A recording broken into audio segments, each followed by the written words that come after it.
श्रोतेहो नमस्कार. पुराणामध्ये समुद्र मंथनाची कथा सांगितली जाते. महर्षी दुर्वासांच्या इंद्रदेवांना मिळालेल्या शापामुळे स्वर्गातून ऐश्वर्य, धन, वैभव, समृद्धी अशा सर्व शुभ गोष्टींचा अंत झाला होता. त्यावेळी सर्व देव श्री विष्णूंकडे पोहोचले. त्यांनी देवतांना राक्षसांसह समुद्र मंथन करण्यास सांगितले. समुद्र मंथनातून दैवी रत्ने निघतील, अमृत निघेल. जो अमृत सेवन करेल तो अमर होईल असेही सांगितले. देवतांनी ही गोष्ट बळी याला सांगितली. अमृत आणि दिव्य रत्ने ऐकून राजा बळीनेही समुद्र मंथन करण्यास सहमती दर्शवली.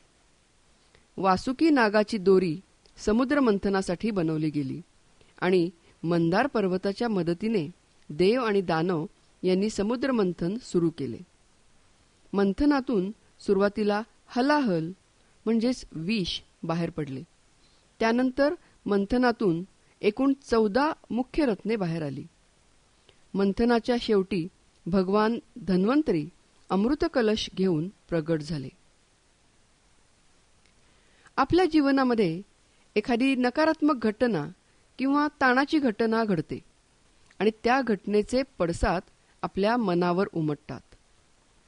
मनुष्य जीवनामध्ये मनुष्याला मिळालेला हा शाप असे समजूया, जसे की दुर्वास मुनींनी इंद्राला शाप दिला होता. जेव्हा एखादी वाईट घटना घडते तेव्हा भीती, पश्चाताप, नैराश्य, मत्सर, क्रोध अशा भावना अर्थात आसुरी गुण जास्त प्रबळ होतात. मनुष्याची निर्भयता, आशावाद, शांतपणा, क्षमाशील वृत्ती, आनंद ह्या भावना अर्थात दैवी गुण कमी होतात. अशावेळी मंथनाची गरज असते.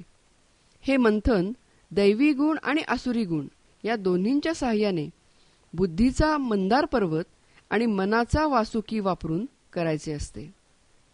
हे मंथन करत असताना यामध्ये सुरुवातीला हलाहल म्हणजेच त्या घटनेच्या अनुषंगाने नकारात्मक विचार बाहेर पडतात.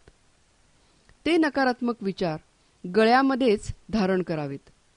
ते बाहेरही टाकू नयेत, कारण ते नकारात्मक विचार म्हणजेच हलाहल कुटुंबामध्ये किंवा नातेवाईकांमध्ये पसरले गेले तर त्यांनाही त्याचा त्रास होऊ शकतो आणि आपण स्वतः ते गिळले तर स्वतःसाठी घातक ठरू शकते.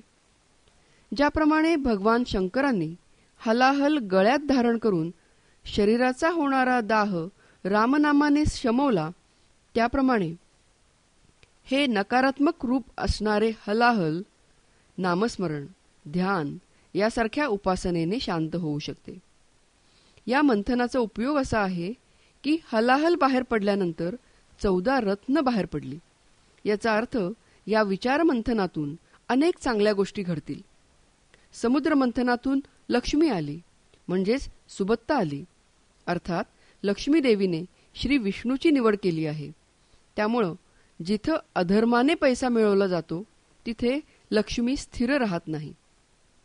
समुद्र मंथनामध्ये सर्वात शेवटी अमृत आले. अमृत पिल्यानंतर मनुष्य अमर होतो.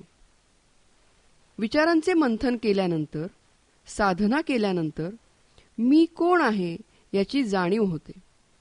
स्वस्वरूपाची ओळख पटणे म्हणजेच मी देह नसून आत्मा आहे याची जाणीव होणे. आणि हेच अमृत आहे, कारण आत्मा अमर आहे.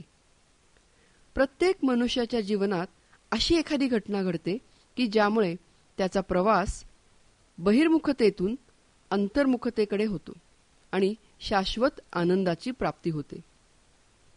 आधुनिक विज्ञानानुसार अनेक तणावपूर्ण परिस्थितीमध्ये सिंपथेटिक सिस्टीम ॲक्टिवेट होते.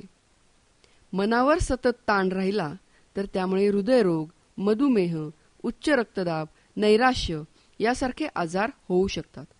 हे टाळण्यासाठी वैचारिक मंथन गरजेचे आहे.